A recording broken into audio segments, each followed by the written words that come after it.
Meus irmãos, boa noite a todos. Com muito carinho, com muita expressão de valores espirituais para que possamos adequar os nossos passos cada vez mais na doutrina dos Espíritos.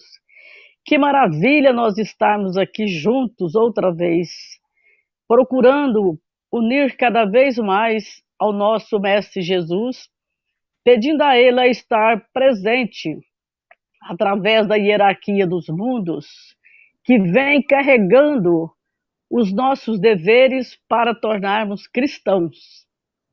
Desejamos a todos que desse pensamento, desse horário que nós estamos com essa vibração, todos possam ser alcançados pelo Divino Mestre. Que ele possa estar em cada coração, em cada lar, em cada situação aflitivas.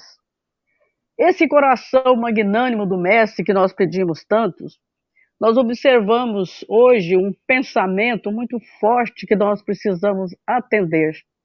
Como criar um módulo de estudar o Evangelho dentro das aflições que nós já criamos ontem. E como também estudar as lacunas do nosso coração, voltando a um território adequado para que Jesus, através do Evangelho, possa estar presente conosco. Nesse intervalo que nós estamos aqui de meia hora, é preciso ser amparado pelos nossos pensamentos. Por que eu digo isso? Para que nós sejamos mais um a servir o plano espiritual que transita entre nós, buscando os favores terráqueos para ajudar a quem não tem a precisão de lembrar de fazer uma prece antes dos seus deveres de ano. E nós estávamos querendo lembrar das toxinas que nós já criamos ao nosso derredor. Toxinas vibracionais que nós espalhamos dentro dos comportamentos ainda não adequados à doutrina. Aí, observando um livro de Emmanuel, um livro novo que chegou, eu estou até fazendo a propaganda, né? Chama Brilhantes no Caminho. Tem uma leitura que requer para nós um estudo muito sério. Ele fala da inquietação dos tempos modernos. Aí eu me lembrei de quando Cristo apostou estar conosco, nascendo entre nós, entre os humanos.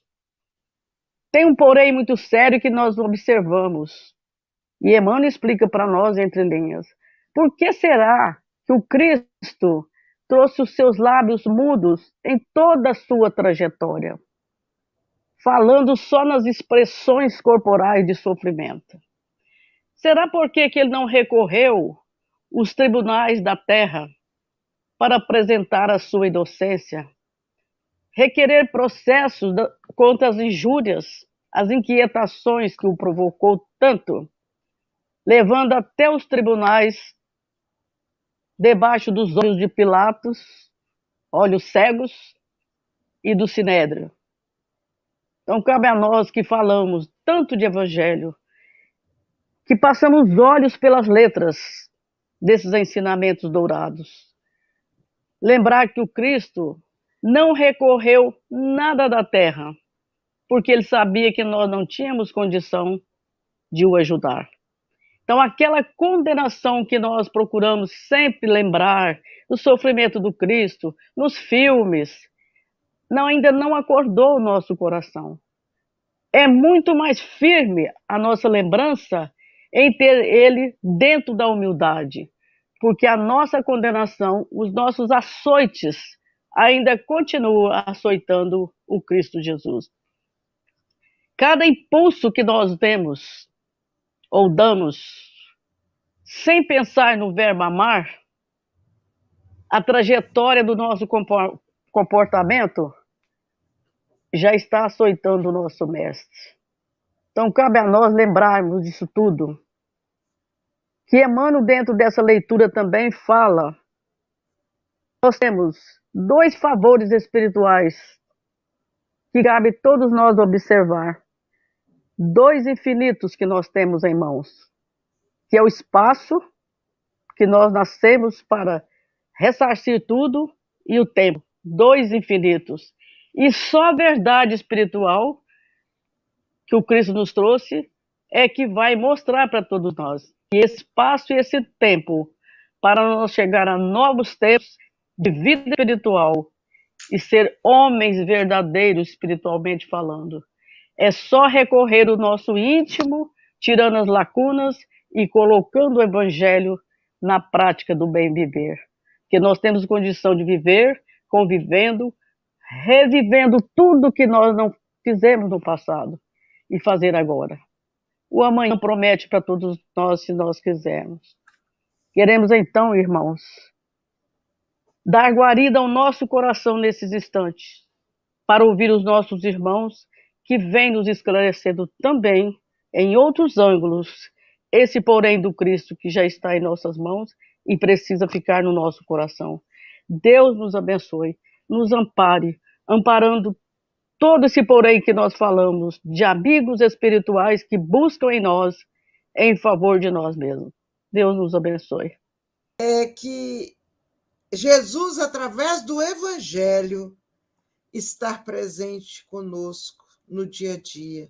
Ou seja, que a gente esteja mais vivenciando o Evangelho, não só da leitura, mas na prática, que é o mais importante, né?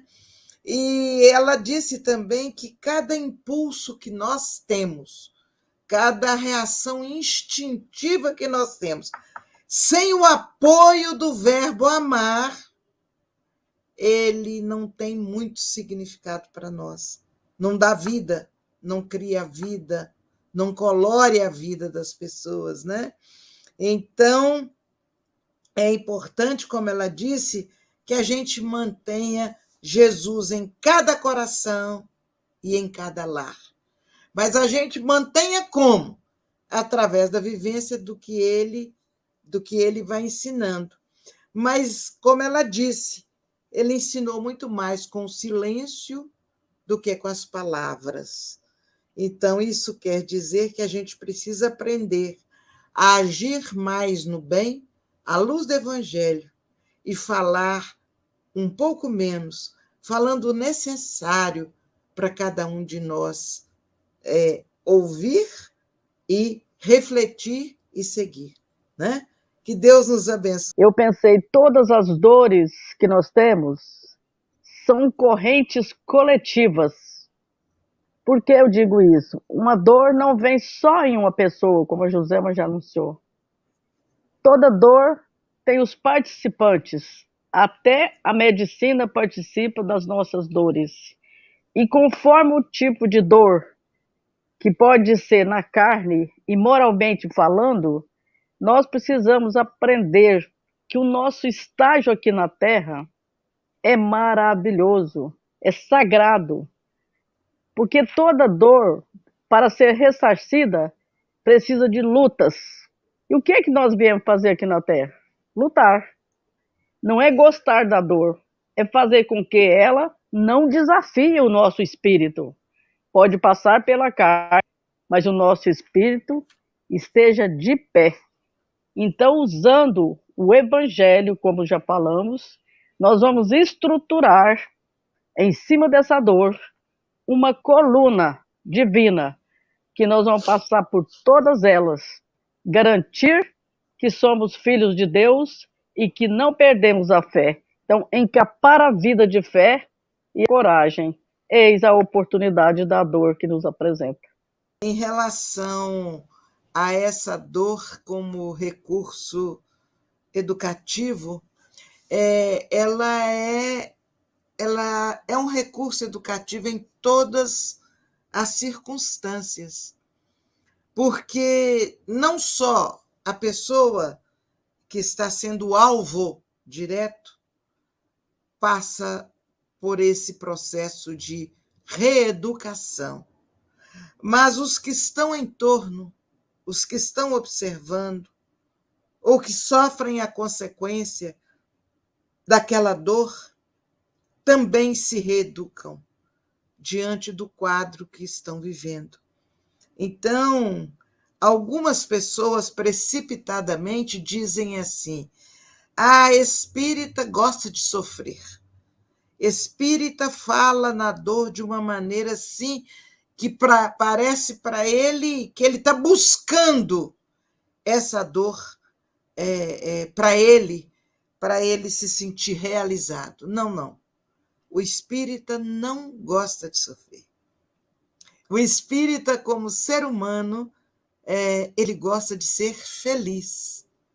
Mas para ser feliz, ele precisa tudo fazer para se aproximar de Jesus, para usufruir das vibrações amorosas e luminosas de Jesus. E para que isso aconteça, ele tem que se corrigir naqueles pontos, conforme Neuza colocou, naqueles pontos que a gente ainda precisa trabalhar. Então, a dor é instrumento nesse nosso trabalho de reeducação, né?